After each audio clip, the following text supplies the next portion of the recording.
یا اگر کوئی نظم ہے تو اس کا ایک حصہ ایک ٹکڑا ایک زبان کا ہے، دوسرا حصہ ٹکڑا وہ دوسری زبان کا ہے، تو اسے کہتے ہیں سنتی تلمیہ، یعنی آخر میں عائن ہے۔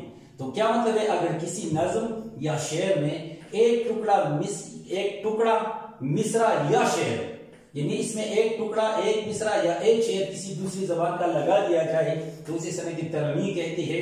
یہاں غالب کا ایک شعر ہے اور وہ اس کی مثال ہے کہ دھوپ کی تابش، آگ کی گرمی، تابش بھی گرمی کو کہتے ہیں، دھوپ کی گرمی یعنی دھوپ کی شدت کی وجہ سے آگ کی گرمی۔ ربنا قنا عذاب النار، آپ نے دیکھ لیا کہ اس شعر کا پہلا حصہ اردو میں ہے دھوپ کی تابش آگ کی گرمی، اور دوسرا حصہ عربی میں ہے ربنا قنا عذاب النار، تو اسے کہتے ہیں سنت تلمیہ۔ سنت تلمیہ سے کیا مراد ہے کہ جب کسی کلام میں ایک ٹکڑا ایک زبان کا، دوسرا ٹکڑا دوسری زبان کا، یا ایک شعر کا ایک مصرع ایک زبان کا ہو اور دوسرا مصرع کسی دوسری زبان کا، تو اسے کہتے ہیں سنت تلمیہ۔ اور بھی آپ کی شاید آپ کو بہت ساری مثالیں یاد ہو۔ ایک اور صنعت ہے صنعت تضاد۔ صنعت تضاد کلام میں ایسے الفاظ ساتھ لانا جو ایک دوسرے کے متضاد ہو، یعنی معنی میں ایک دوسرے کی الٹ ہو، تو اسے کہتے ہیں صنعت تضاد۔ مثلا صبح ہوتی ہے، شام ہوتی ہے، عمر یوں ہی تمام ہوتی ہے۔ آپ نے دیکھ لیا صبح اور شام یہ ایک دوسرے کے متضاد الفاظ ہیں، لہٰذا جب کلام میں ایسی الفاظ لائی جاتی ہے جو معنی میں ایک دوسرے کے متضاد ہو، یعنی الٹ معنی والے الفاظ ہو، تو ایسی صنعت کو کہتے ہیں صنعت تضاد۔ اور اس کی مثال صبح ہوتی ہے، شام ہوتی ہے، عمر یوں ہی تمام ہوتی ہے۔ صبح اور شام یہ دو متضاد الفاظ ہیں اس میں۔ عزیز طلبہ و طالبات، چوتھی صنعت ہے صنعت مرات النظیر۔ اکثر لوگ اس کو میرات النظیر کہتے ہیں، یہ میرات النظیر ہے، یہ مراعات النظیر ہے۔ مراد کا لفظ یہ بنیادی طور پر نکلا ہے رعایت سے، آپ کی معلومات کے لیے، اور نظیر کہتے ہیں مثال کو، یعنی ایک مثال آپ بیان کرتے ہیں تو اسی مثال کا لحاظ کس طرح کریں گے، خیال کس طرح کریں گے۔ لحاظ کے رعایت کے معنی کیا ہے؟ لحاظ رکھنا، خیال رکھنا وغیرہ وغیرہ۔ تو یہاں پر اس طرح کے الفاظ لانا کہ جو ایک دوسرے کا لحاظ رکھتے ہیں، تو اس کی تعریف ہم یوں کر سکتے ہیں کہ کلام میں ایک لفظ لانا اور اس کی مناسبت سے دوسرے الفاظ لانا، بشرط یہ کہ یہ الفاظ ایک دوسرے کے متضاد نہ ہو، یہ الفاظ کیا نہ ہو؟ ایک دوسرے کے متضاد نہ ہو، اسے صنعت مرات النظیر کہتے ہیں۔ کیا مراد ہے صنعت مرات النظیر سے؟ کلام میں ایک لفظ لانا اور اس کی مناسبت سے دوسرے الفاظ لانا، بشرط یہ کہ یہ الفاظ ایک دوسرے کے متضاد نہ ہو، اسے صنعت مرات النظیر کہتی ہے۔ مثلا یہاں میر تقی میر کا ایک شعر ہے کہ پتا پتا بوٹا بوٹا حال ہمارا جانے ہے، جانے نہ جانے گل ہی نہ جانے باغ تو سارا جانے ہے۔ تو یہاں پر آپ دیکھیں کہ پتا پتا بوٹا چھوٹے پودوں کو کہتے ہیں، تو پتا اور پودا اور پھول باغ یہ تمام کے تمام ایک دوسرے سے مناسبت رکھتے ہیں، لہٰذا جب اس طرح کے الفاظ کسی شعر میں آ جائے تو اسے کہتے ہیں صنعت مرات النظیر۔ یہ 4 صنعتیں آپ کی کتاب میں، آپ کی گرامر کے حصے میں ہیں، اور اس سے سوالات آ سکتے ہیں امتحان میں، جن کی میں نے پوری تفصیل آپ کو بتا دی، لہٰذا آپ غور سے سنیں، دیکھیں اور پھر اسے سیکھنے کی کوشش کریں۔ اس کے علاوہ چند اور چیزیں بھی آپ کی اسی کتاب میں ہے گرامر کے حوالے سے۔ اس میں جیسی ہے کہ طنز و مزاح، طنز و مزاح کسے کہتے ہیں یا دونوں میں فرق کیا ہے؟ تو یہ یاد رکھیے کہ لوگ عموماً اس کو ایک ہی چیز جانتے ہیں، لیکن یہ دونوں بالکل الگ چیزیں ہیں۔ مزاح ہنسی پیدا کرنے کے ساتھ ساتھ تفکر یعنی فکر پیدا کرنے کی دعوت بھی دیتا ہے، یعنی مزاح اگر یہ ہنسی پیدا کرتا ہے تو اس کے ساتھ ساتھ انسان کو سوچنے پر بھی مجبور کرتا ہے۔ ایک بات اسی طرح طنز، یہ تو مزاح کی بات، اسی طرح طنز میں نفرت، برہمی کہتے ہیں غصے کو، اور نشتریت کا عنصر پایا جاتا ہے، یعنی جیسے کسی کو تیر سے مارا جاتا ہے، تنقید کی جاتی ہے، تو یہ کس کا کام ہے؟ یہ طنز کا کام ہے۔ طنز نگار اگرچہ ہنسی اور دل لگی کے نشتر چلاتا ہے، مگر جس چیز پر ہنستا ہے اس کو ناپسند کرتا ہے اور اسے تبدیل کرنے کا خواہاں ہوتا ہے۔ مطلب اس کا یہ ہے کہ مزاح کا مطلب یہ کہ انسان کے اندر سوچ اور فکر پیدا ہو جائے، اور طنز کا مطلب یہ کہ کسی چیز پر اس طرح تنقید کی جائے کہ اس کی اصلاح کی جائے، یعنی مزاح نگار چاہتا ہے کہ اسی چیز کو ختم کر کے طنز نگار یہ چاہتا ہے کہ اس کی جگہ اچھی چیز آ جائے۔ پھر اس کے بعد چند مختصر سی چیزیں ہیں، مترادف الفاظ، اس سے کیا مراد ہے یہ بھی آپ کی کتاب میں ہے۔ ایک جیسے معنی رکھنے والے باہم یا باہم معنی الفاظ کو مترادف کہتی ہے، جس کا مطلب یہ ہے کہ ایک جیسے معنی رکھنے والے الفاظ یا ہم معنی الفاظ کو مترادف یا باہم معنی رکھنے والے الفاظ کو مترادف الفاظ کہتے ہیں۔ مثلا سار کسی کہتے ہیں صبح کو، فلک کے معنی ہے آسمان، شب کے معنی ہے رات، تو یہ ایک دوسرے کے مترادف الفاظ ہے کیونکہ یہ دونوں ایک ہی معنی رکھتے ہیں۔ اسی طرح متضاد الفاظ یعنی وہ الفاظ جو ایک دوسرے کے متضاد الٹ ہو، تو الٹ معنی والے الفاظ کو متضاد الفاظ کہتے ہیں۔ مثلا یہاں پر آپ دیکھیں صبح شام، دن رات، غم اور خوشی۔ یہاں آپ نے ملاحظہ کیا کہ صبح کا متضاد لفظ شام ہے، دن کا متضاد لفظ رات ہے اور غم کا متضاد لفظ کیا ہے؟ خوشی ہے۔ تو آپ نے دیکھ لیا کہ مترادف الفاظ ایک معنی رکھنے والے الفاظ ہے، جبکہ متضاد الفاظ ایک دوسرے کے الٹ معنی والے الفاظ ہیں۔ عزیز طلبہ و طالبات، پھر اس کے بعد ہے سفرنامہ۔ تو آئیے سفرنامہ کی تعریف جانتے ہیں۔ سفرنامہ کسی کہتے ہیں؟ کسی سفر کے حالات یا رودات قلم بند کرنے کو سفرنامہ کہتے ہیں۔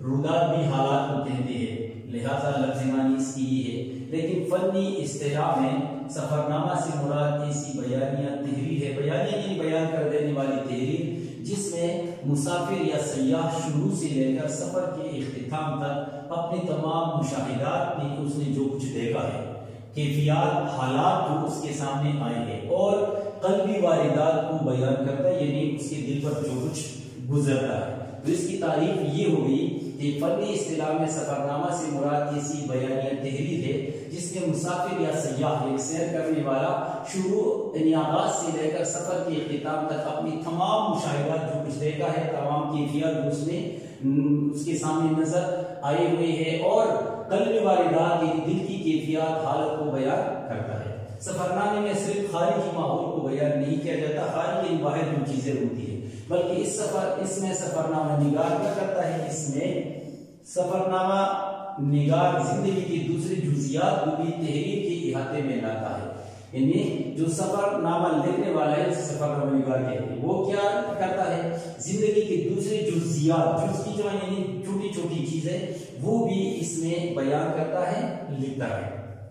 اردو کا پہلا سفرنامہ نگار یوسف خان کمبل پوش ہے اور اس کی اس سفرنامے کا نام ہے عجائبات فرنگ، اور یہ 1848 کے 48 میں یہ سفرنامہ شائع ہوا تھا۔ تو یہاں مختصر سی تعریف، اگر سوال آ جائے کہ سفرنامہ کی تعریف کرے تو اس سے آپ چند ایک باتیں بیان کر کے لکھ سکتے ہیں۔ یہ بھی اگر آ جائے، یہ اکثر ہوتا ہے کہ MCQs میں اس طرح کے سوالات آتے ہیں کہ اردو کا پہلا سفرنامہ نگار کون تھا، تو یہ یوسف خان کمبل پوش، اور ان کے سفرنامے کا نام کیا تھا؟ عجائبات فرنگ۔ کب شائع ہوا؟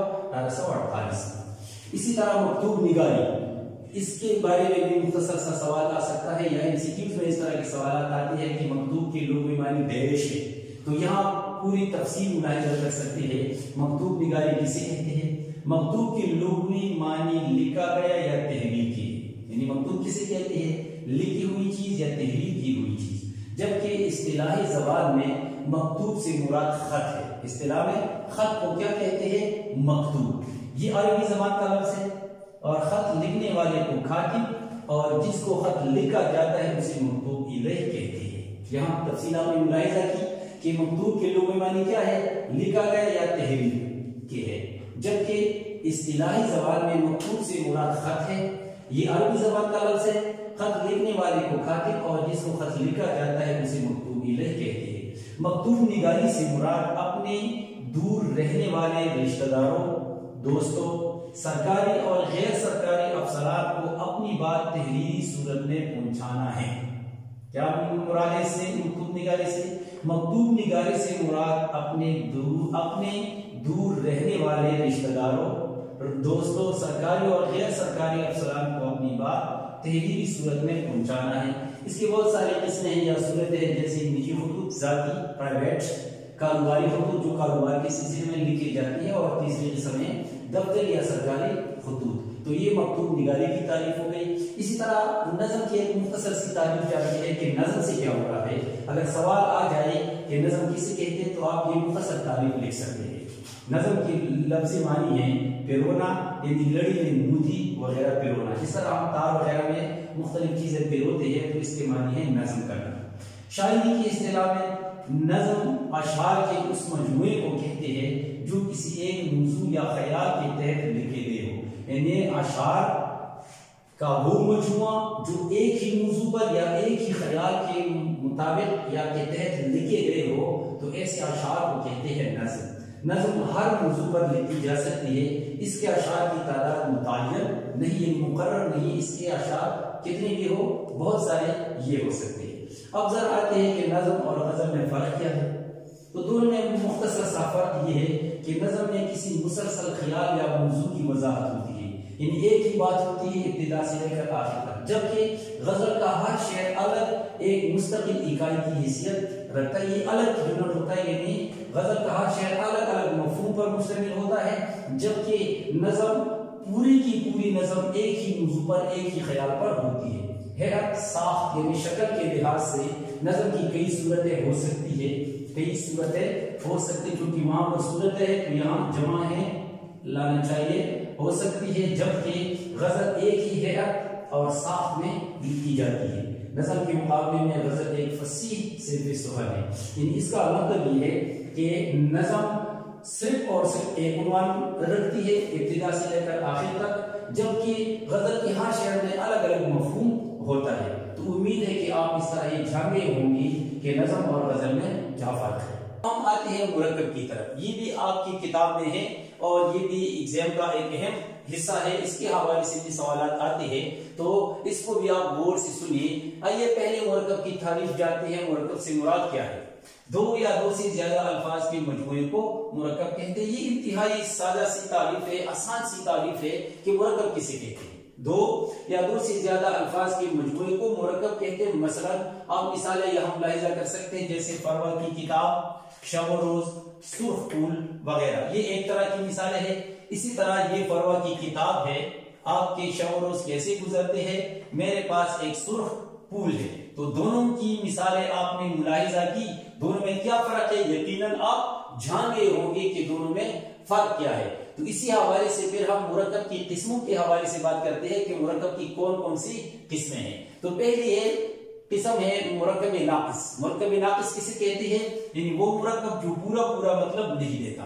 کون سا مرکب؟ وہ مرکب جو پورا پورا مطلب نہیں دیتا۔ مثلا یہاں پر آپ یہ مثالیں ملاحظہ کر سکتے ہیں، جو پہلی مثال ہے ہم نے یہاں پر لکھی ہوئی ہے کہ فروا کی کتاب، شب و روز، سرخ پھول، کیونکہ ان مثالوں سے کوئی بھی مطلب ہمیں سمجھ میں نہیں آتا کہ فروا کی کتاب کیا، شب و روز کیا مطلب اس کا، یا سرخ پھول سے کیا مراد ہے، تو اسے کہتے ہیں پہلے ناقص۔ اور یہاں آپ نے مثالیں ملاحظہ کی کہ فروا کی کتاب، شب و روز، سرخ پھول وغیرہ۔ اسی طرح دوسری قسم ہے مرکب تام۔ تام مکمل کو کہتے ہیں، تو جو پورا پورا مطلب دیتا ہے، یعنی وہ مرکب جو پورا پورا مطلب دیتا ہے اسے پہلے تام کہتے ہیں۔ مرکب تام کہتے ہیں، مرکب تام کو جملہ بھی کہتے ہیں، اس کو کلامی تام بھی کہتے ہیں۔ مثلا اوپر کی مثالیں دیکھیں، یہاں پر یہ فروا کی کتاب ہے، اس سے مطلب ہماری سمجھ میں پوری طرح آ گیا ہے، یعنی یہ فروا کی کتاب ہے، آپ کے شب و روز کیسے گزرتے ہیں، اسی بھی پورا پورا مطلب ہمارے سمجھ میں آ گیا ہے۔ اسی طرح میرے پاس ایک سرخ پھول ہے، یہ بھی پورا مطلب دیتا ہے۔ تو وہ مرکب جو پورا پورا مطلب دیتا ہے اسے مرکب تام کہتے ہیں، جو پورا پورا مطلب نہیں دیتا اسے مرکب ناقص کہتے ہیں۔ دونوں کی مثالیں آپ نے ملاحظہ کی۔ ایک اور بات امید ہے کہ آپ نے ملاحظہ کی ہوں گی کہ مرکب ناقص ہمیشہ مرکب تام کا حصہ ہوتا ہے۔ یہاں دیکھیے فروا کی کتاب، تو یہ فروا کی کتاب، یہ مرکب اسی مرکب کا حصہ ہے کہ یہ فروا کی کتاب ہے۔ اسی طرح شب و روز، یہ مرکب ناقص ہے اور یہ اسی مرکب تام کا حصہ ہے کہ آپ کے شب و روز کیسے گزرتے ہیں۔ اسی طرح سرخ پھول، یہ مرکب ناقص ہے اور یہ اسی مرکب تام کا حصہ ہے، میرے پاس ایک سرخ پھول ہے۔ تو آپ نے ملاحظہ کیا کہ مرکب کسے کہتے ہیں، مرکب کی کون کون سے قسمیں ہیں، مرکب ناقص کی تعریف کیا ہے، مثالیں کیا ہے، مرکب تام کسے کہتے ہیں، اس کی مثالیں کیا ہے۔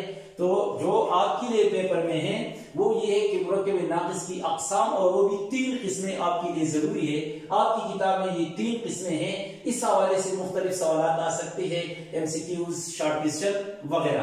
تو آئیے ان تینوں کی تعریف اور ان کی مثالیں ملاحظہ کر سکتے ہیں کہ مرکب ناقص کی کون کون سی قسمیں ہیں جو آپ کے پیپر میں موجود ہے، آپ کے امتحان کے لیے ضروری ہے۔ وہ ہے نمبر 1 مرکب اضافی۔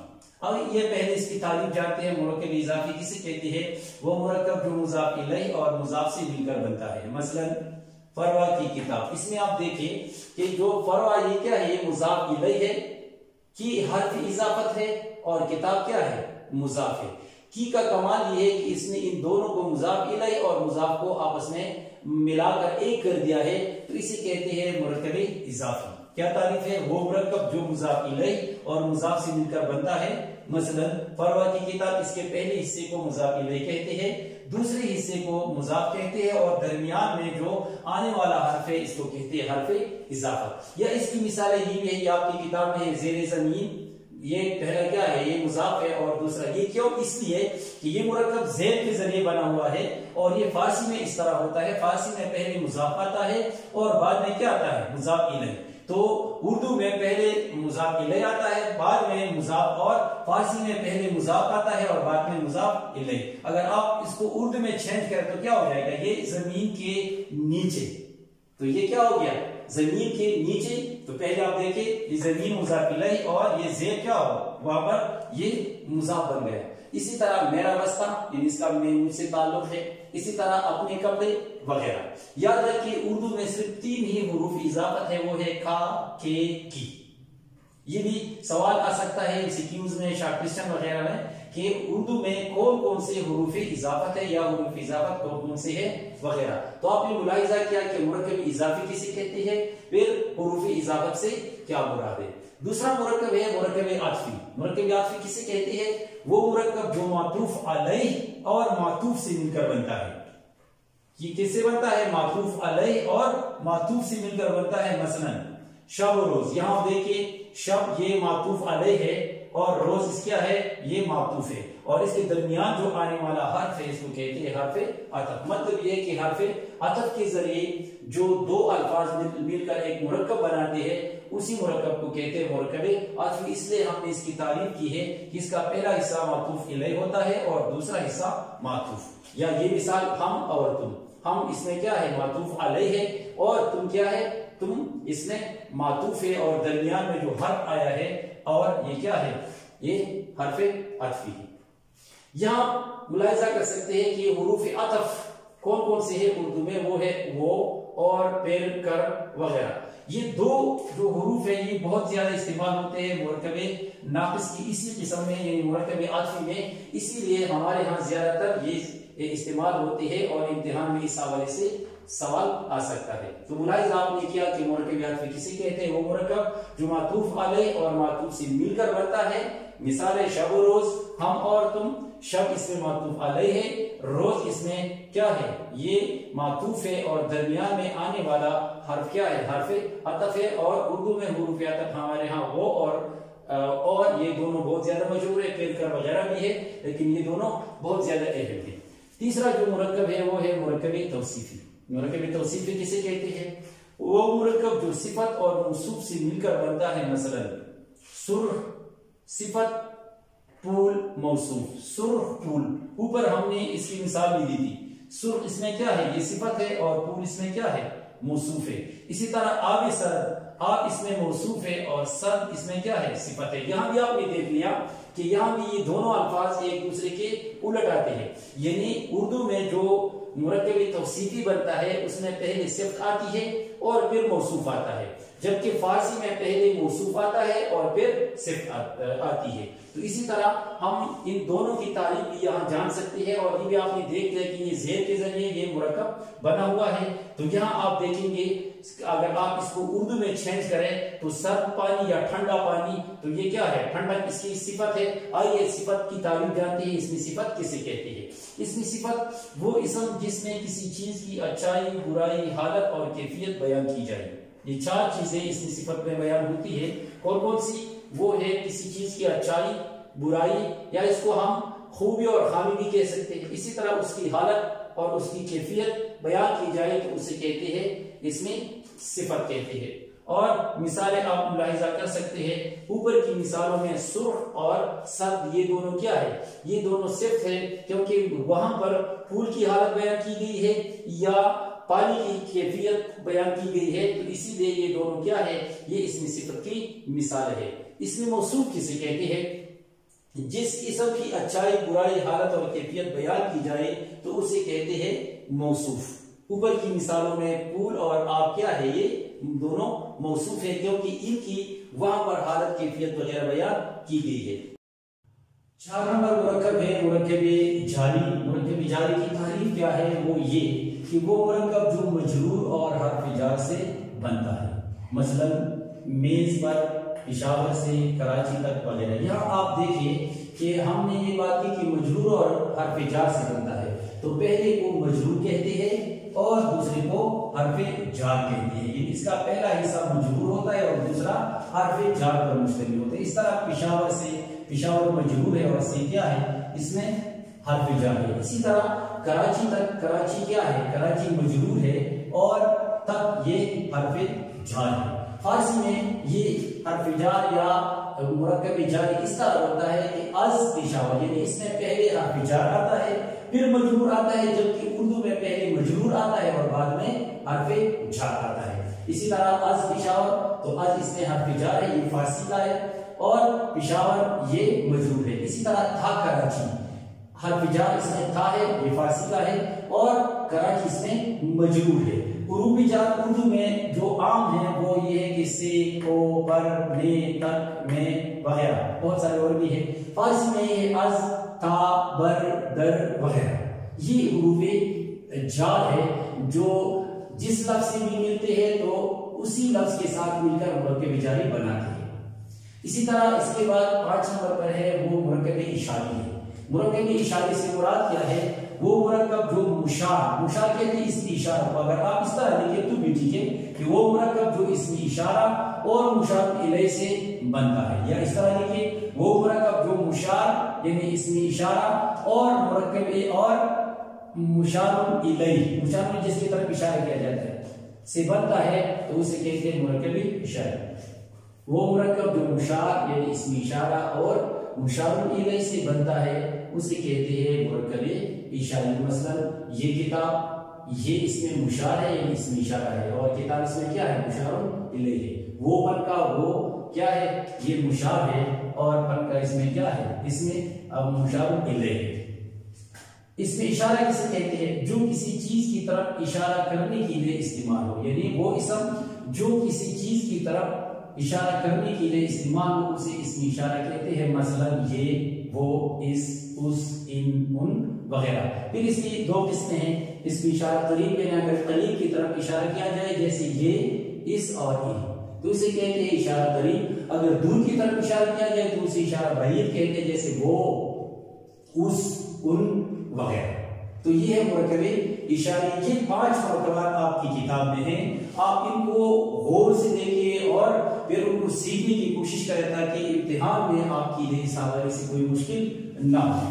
جملہ مترجہ، جملہ مترجہ کسے کہتے ہیں، مترجہ سے مراد وہ جس پر اعتراض کیا جائے۔ جملہ مترجہ کی تعریف ہم کس طرح کر سکتے ہیں، اگر امتحان میں سوال آ جائے کہ جملہ مترجہ کسے کہتے ہیں تو آپ اس کی یہ مختصر سی تعریف کریں کہ اس سے مراد وہ جملہ ہے جو اصل جملے کا حصہ نہیں ہوتا بلکہ اصل جملے کی وضاحت کے لیے آتا ہے، یعنی یہ اصل جملے کا حصہ نہیں ہوتا بلکہ اسی جملے کی وضاحت کے لیے آتا ہے اور اس کے خیال کو واضح کرنے میں مدد دیتا ہے۔ جملہ مترجہ سے کیا مراد ہے، اس سے مراد وہ جملہ ہے جو اصل جملے کا حصہ نہیں ہوتا بلکہ اصل جملے کی وضاحت کے لیے آتا ہے اور اس کے خیال کو واضح کرنے میں مدد دیتا ہے، جملہ مترجہ کہلاتا ہے۔ یاد رکھیں جملہ مترجہ ہمیشہ قوسین قوس یعنی 8 میں لکھا جاتا ہے۔ مثلا شاہد افریدی کرکٹ کے مشہور کھلاڑی آج ہمارے اسکول تشریف لائے۔ آپ دیکھیں کہ کرکٹ کے مشہور کھلاڑی یہ اسی جملے کا حصہ نہیں ہے، بس وضاحت کی ہے کہ کون، شاہد افریدی۔ تو یہاں شاہد افریدی کرکٹ کے مشہور کھلاڑی یہ جملہ مترجہ ہے، یہاں اس کو قوسین میں بند کیا گیا ہے، آج ہمارے اسکول تشریف۔ اسی طرح امجد کے والد جو انجینئر ہیں، دیکھیے قوسین میں بند کیا گیا ہے کیونکہ یہ اصل جملے کا حصہ نہیں ہے۔ امجد کے والد جو انجینئر ہیں آج دبئی سے آئے ہیں۔ اسی طرح لطیف صاحب ہمارے پڑوسی، یہ بھی جملہ مترجہ ہے، اس کو قوسین میں بند کیا گیا ہے، کل ہمارے گھر آئے تھے۔ اسی طرح اسلام آباد پاکستان کا دارالخلافہ یہ بھی جملے کا حصہ نہیں ہے، اس لیے قوسین میں بند کیا گیا، اسے جملہ مترجہ کہتے ہیں۔ ایک خوبصورت شہر اسی طرح انارکلی، امتیاز علی تاج، اردو کی نامور ڈرامہ نگار، یہ جملہ مترجمہ ہے کا شاہکار ڈرامہ ہے. تو مثالیں بھی آپ نے ملاحظہ کی کہ جملہ مترجمہ کسے